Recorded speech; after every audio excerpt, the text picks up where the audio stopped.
pamoja na watoto wako. Mimi nimekuja hapa kwa sababu kwanza kabisa, mnajua kiongozi huyu Mheshimiwa Kiarao ni rafiki yangu. Na jambo la pili, kiongozi huyu tumefanya kazi na yeye. And one legacy that will live ya Mheshimiwa Kiarao ni ile kazi amefanya kwa mambo ya masomo. Na mimi nataka nishukuru sana watu wa Olkalau. Mnajua huyu Kiarao, siku ile sisi wote tuliingia kwa chama ya UDA. Huyu Mheshimiwa Kiarao alituambia hiyo chama ni mbaya, hata ingia ataenda kwa chama mzuri. Na watu wa hapa mkamchagua kwa chama ya Jubilee. Watu wa Olkalau nataka niwashukuru sana. Jambo la pili, mimi sitaki niseme maneno mengi. Tumeambiwa na huyu Mheshimiwa Kwenya leo hapa na siku ya siasa, na mimi nataka nikubaliane na hivyo. Na kwanza kabisa, Mheshimiwa Rais William Ruto, bado mimi ndio John Medhu. Bado ni mimi. Sijabadilika. Bado ni yule John Medhu wa zamani. Na ile maneno Mheshimiwa Kwenya unaogopa ati nisiseme hapa, sitasema. Lakini ukinisukuma nitasema. Kwa hivyo nipatie tu nafasi mimi niomboleza Mheshimiwa Kiarao. Kwa hivyo Mheshimiwa Rais, mimi nataka nikuambie nikiwa hapa, kwa sababu sijakuona kwa siku nyingi.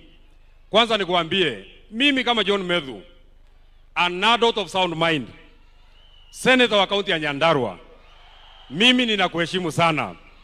Na kuheshimu kama rais wa Jamhuri ya Kenya, na kuheshimu kama amiri jeshi mkuu, na kuheshimu kama mzazi, kwa sababu watoto yako ni warika yangu. Lakini hata kama ninakuheshimu Mheshimiwa Rais, jambo moja tu ujue, na kuheshimu lakini mimi sikuogopi.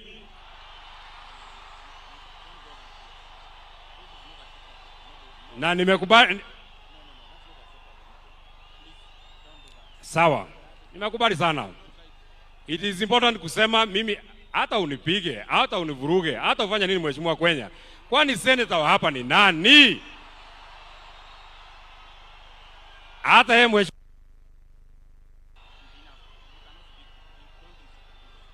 Okay, then we shall put something else. Sawa. Sawa.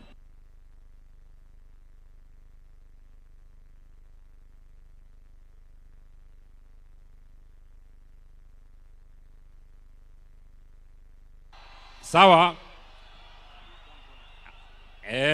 Nitwakirwo uria tuguthie na no gutuguikara no gwa kahinda kanini. But what I was telling you, Mr. President, mimi nataka nikueleze jambo moja peke yake kama senator wa hapa. Sasa nikisema Mheshimiwa Rais, tulikuwa na wewe pale kwa Mama Mukami Kimathi, ukatuambia barabara ya kutoka Kinamba kwenda Karangala kwenda kwa haraka itawekwa lami na haijawekwa. Nimepiga siasa gani? Mheshimiwa Rais, nikikueleza tulikuwa na wewe Shamata, ukatuambia barabara ya kutoka hapa Kariamu kwenda Kaka kwenda Shamata itawekwa lami na haijawekwa. Nimefanya siasa gani? Nikisema Mheshimiwa Rais, ulikuwa hapa ukasema hii stadium ya Olkalau ndani ya mwezi 10 itakuwa imemalizika na haijamalizika. Nimefanya siasa gani? Nikisema Mheshimiwa Rais, ulikuja hapa ukatuambia barabara ya kutoka Ndonyonjeru kuja mpaka hapa itawekwa lami na haijawekwa. Nimefanya siasa gani? Nikisema Mheshimiwa Rais, ulikuja hapa tarehe mwezi wa 10 2022 ukatueleza kuwa barabara ya kutoka huko Murungaru kwenda mpaka Turasha kwenda mpaka huko Gilgil itawekwa lami na haijawekwa. Nimefanya siasa gani?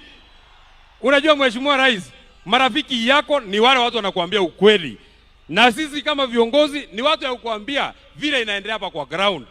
Kazi yetu sio kuja hapa tu ati kukupigia makofi. Kazi yako ni kukuja tu ati kukupigia makofi. Ni mzuri tunakukumbusha mahali haijafanywa.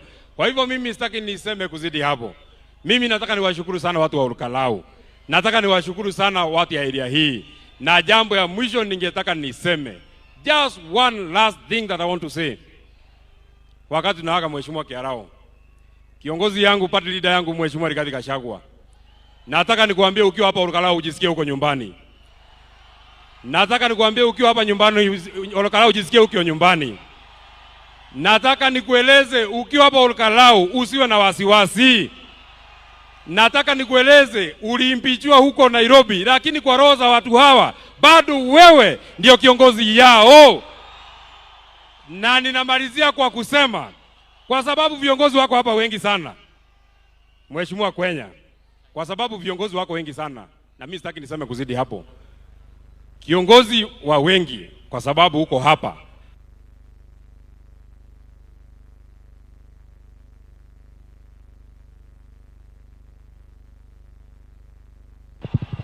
mimi namalizia, I will not even take 1 minute.